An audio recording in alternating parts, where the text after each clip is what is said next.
আসসালামু আলাইকুম, আশা করছি আপনারা সকলে ভালো আছেন। আজকের ভিডিওতে আমি আপনাদেরকে দেখাবো কিভাবে ফেসবুক গ্রুপের ইউআরএল পরিবর্তন করবেন, অর্থাৎ আমাদের যে ওয়েব অ্যাড্রেসটা থাকে ফেসবুক গ্রুপের সেটা কিভাবে পরিবর্তন করবেন। সেজন্য আপনার ফোনে ফেসবুকের যত অ্যাপ থাকবে আপনারা এখান থেকে আনইনস্টল করে দিবেন। দেন এখান থেকে চলে যাবেন ক্রোম ব্রাউজারে। আপনি যে কোনো ব্রাউজারে ঢুকতে পারেন, আমি ক্রোম ব্রাউজারে ঢুকছি। ক্রোম ব্রাউজারে আসার পর এখান থেকে ফেসবুকে চলে যাবেন। দেন ফেসবুকে আপনার যে অ্যাকাউন্টটিতে গ্রুপটি রয়েছে সেই অ্যাকাউন্টটি এখানে লগ ইন করবেন। দেন এখানে ক্রোম ব্রাউজারের যে থ্রি ডট মেনু রয়েছে এটাতে ক্লিক করে আপনি সিম্পলি এখান থেকে এটাকে ডেস্কটপ সাইটে করে নেবেন। দেন এরকম আসার পরে আপনি এখান থেকে একটু জুম করে এখানে দেখতে পারবেন এখানে একটা মেনু রয়েছে, এই মেনুতে একটা ক্লিক করে দিবেন। ক্লিক করে দেওয়ার পরে এখানে দেখতে পাচ্ছেন গ্রুপস, এই গ্রুপসটাতে ক্লিক করে দিবেন। তারপরে এখানে দেখতে পাচ্ছেন এই হলো আমার গ্রুপ। তো এই গ্রুপের অ্যাডমিন আমি, তো এই গ্রুপটিতে আমি একটা ক্লিক করে দিলাম। দেন এই যে কিন্তু আমি আমার গ্রুপে চলে এলাম।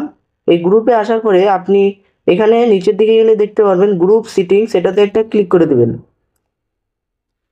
তারপরে এরকম আসবে। দেন এইখানে আমাদের কিন্তু কাঙ্ক্ষিত পেজ চলে এসেছে।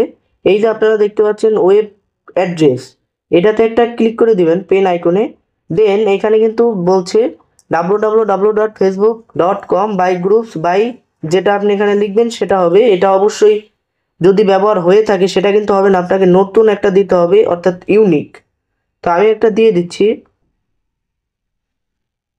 তো আমি এরকম একটা দেওয়ার পরে দেখতে পাচ্ছেন এটা কিন্তু অ্যাভেলেবল রয়েছে, এই যে এখানে টিক মার্ক রয়েছে। দেন এখান থেকে সেভ লেখাটিতে একটা ক্লিক করে দেবেন। দেন দেখতে পাচ্ছেন ওয়েব অ্যাড্রেস কিন্তু আমরা যেটা দিয়ে লিখেছি সেটা কিন্তু সেট হয়ে গেল। তো এখন যদি আমরা গ্রুপে যাই, এই যে গ্রুপে গেলে আপনারা এখানটায় দেখতে পারবেন আমাদের কিন্তু দেখতে পাচ্ছেন কত সুন্দর ব্র্যান্ডেড ইউআরএল তৈরি হয়ে গেল আমাদের গ্রুপের। তো এভাবেই যে কোনো ফেসবুক গ্রুপের ইউআরএল পরিবর্তন করতে হয়। আজকের ভিডিওটি এই পর্যন্ত। ভিডিওটি ভালো লাগলে অবশ্যই একটি লাইক করে দেবেন, বন্ধুদের সাথে শেয়ার করতে ভুলবেন না। আর চ্যানেলে নতুন হয়ে থাকলে তো অবশ্যই চ্যানেলটি সাবস্ক্রাইব করবেন। দেখা হচ্ছে পরবর্তী ভিডিওতে। আল্লাহ হাফেজ।